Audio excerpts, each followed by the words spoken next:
Welcome back, everyone. Welcome back to the Old Card Shop. Thanks so much for tuning in here. Today, we're going to talk about a topic that's very near and dear to my heart here.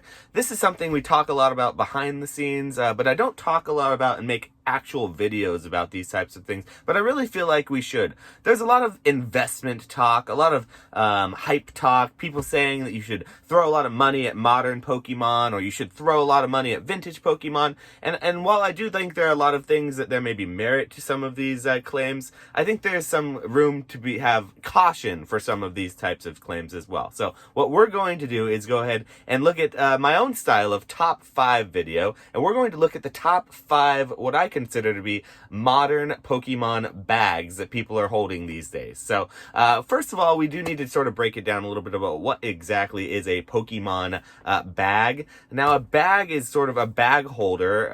It's sort of a term that's referencing 18th century Britain. I guess old criminals would get stolen goods, and then if they got caught by the cops, they would drop off that stolen good on some unsuspecting honest citizen, and then the honest citizen would take the blame for it, and so they were left holding the bag. So that's sort of where the term originated. That's not really what I know it as, though. I know it as a term that's sort of surrounding these like investment hype type items that you buy and then you expect to raise in value or be a good investment, but really nothing happens, or even maybe the price goes down, and then you are left essentially holding the bag or this item that you didn't really want to begin with, but someone told you that you should want it, so you kind of got it. And so we are going to talk about what I believe to be the top 5 modern Pokemon bags that you can invest in today. So let's go ahead and dive into the video. All right, we're going to start off real hot here with a spicy take, but I know that the big talk of 2020, 2021, and now 2022 has really been graded cards and sort of modern graded cards versus vintage graded cards. All this pop report talk is out with CGC. PSA is always putting out new updates, but to me, the number 5 biggest Pokemon bag that you could possibly invest in or could have invested in this last couple of years would, unfortunately, for those who are invested in them, would be probably modern Pokemon graded cards. Unfortunately to me, I do believe that grading has sort of gotten to the point of spiraled out of control, and the mania has taken full control of the market, and we're seeing a lot of this rush to grade just anything that was printed and in demand, sort of to try to get that hype 10 card. And so what we're seeing is a lot of things that really shouldn't be graded being graded at higher prices than they really should be graded at, and so therefore the prices are being artificially increased. And so this perception that graded cards have this sort of inflated value, when in reality any raw modern card should be a PSA 9 or PSA 10 or Beckett 9 or CGC 9, CGC 10, whatever rate of the big 3 scales you're looking at. You could really say that any modern card should be a mint card, as long as, you know, your little brother, 5-year-old brother, your little 5-year-old sister didn't open it and fold it in half when they opened it. But really, for the most part, cards go from pack to sleeve to binder, and most people know that if you pull something really good, you need to keep it in good condition. So there's no real reason for premiums to be going into these graded cards versus the raw copies of them, unless, of course, it was just a small premium to sort of recoup the costs of grading. So that's what the number 5 modern Pokemon bag that people hold on to is probably going to be. For me, it's going to be the graded modern Pokemon cards. So let's go. Okay, number 4 on the list today is going to be something that may be considered a little bit cheating here, since we just talked about graded cards, but this is going to be talking more about raw singles. And so specifically what I believe to be the number 4 largest modern Pokemon bag that you could possibly hold would be modern ultra rare non-textured singles, either EX, GX or V cards we're talking here. Now, we're not talking the textured ones. We're not talking full arts, ultra rares that are like rainbow rares or secret rares in the set with like texture on the card. We're talking those computer generated, usually 5 bond graphic specials of random Pokemon that you typically probably have seen many different times, and for some reason they're in a full art form that's usually really off center, in an ultra rare that's really not so ultra rare when you think about it. And so my number 4 spot on this chart is going to the modern modern singles you see in everyone's binder, those ultra rare cards that are typically just flooding the bulk market. You see them in mystery packs, you see them in pull games, you see them everywhere, and I believe those are the number 4 biggest modern Pokemon bag that you could invest in. All right, number 3 on this list may upset a few of you guys out there, because I do know, and I'm one of these people, that the Amazing Rares, when they first came out, were really, really cool. And I had thought that those Amazing Rares were really going to hit the market and become much, much more of a thing than they ever really did become. But unfortunately now, the number 3 on my list is going to have to go towards those Vivid Voltage and Shining Fates Amazing Rare Pokemon cards.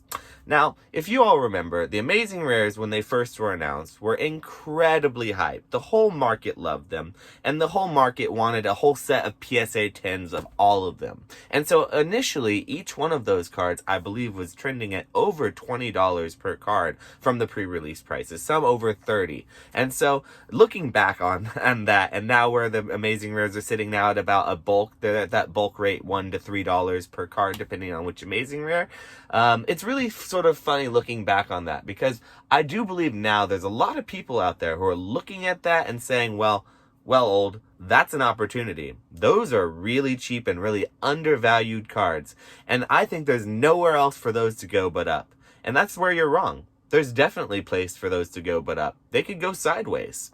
And we've seen that trend happen with Prism cards, break cards. We've seen it with flare cards to a lesser extent. Any of these types, we're going to see it with these sparkling cards that come out in the next 2 sets. Anytime Pokemon Company makes these sort of subset little mini ideas that they implement with a small set of Pokemon with just a couple of cards in 2 to 3 sets, they oftentimes just don't have enough time to take traction in with the market, and they don't generate enough nostalgia and memory, and they sort of fall to the wayside of time. There are now mostly some of those that will fall to the wayside of time, but there are probably a few that will not. But for the most part, I do believe that, unfortunately for anyone out there, including myself, who has stacks and stacks of these Amazing Rares, I do not personally believe that they are going to appreciate in value just like everybody believes they will. I do believe they're cool cards. Let's not mince words. I believe the Amazing Rares are very cool. I do believe, though, that they are, unfortunately, the number 3 Pokemon bag, biggest Pokemon modern bag that I can think of to put on this list. All right. Number 2 on the list today might be the spiciest take of the entire day here. And this is something that is going to be somewhat contrary to what a lot of YouTubers, especially the bigger YouTubers, and also contrary to what some of the data has shown to this point. But hear me out, folks, hear me out. Number 2 on the list for my biggest Pokemon modern bags that people carry is none other than the modern Elite Trainer box. And so what you're seeing behind me, not in the thumbnail or not in the picture here, but behind the picture, most likely, is my collection of Elite Trainer boxes that are typically in my inventory in my store.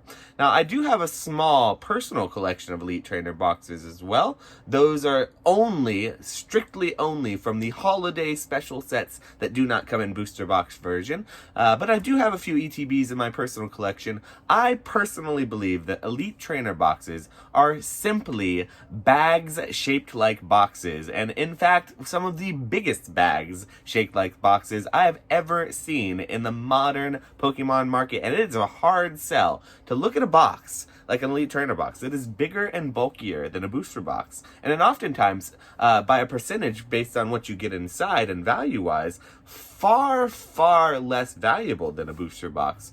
Why is it that YouTubers and all of these different stonker and Pokemon investors are out there telling people to invest in Elite Trainer boxes?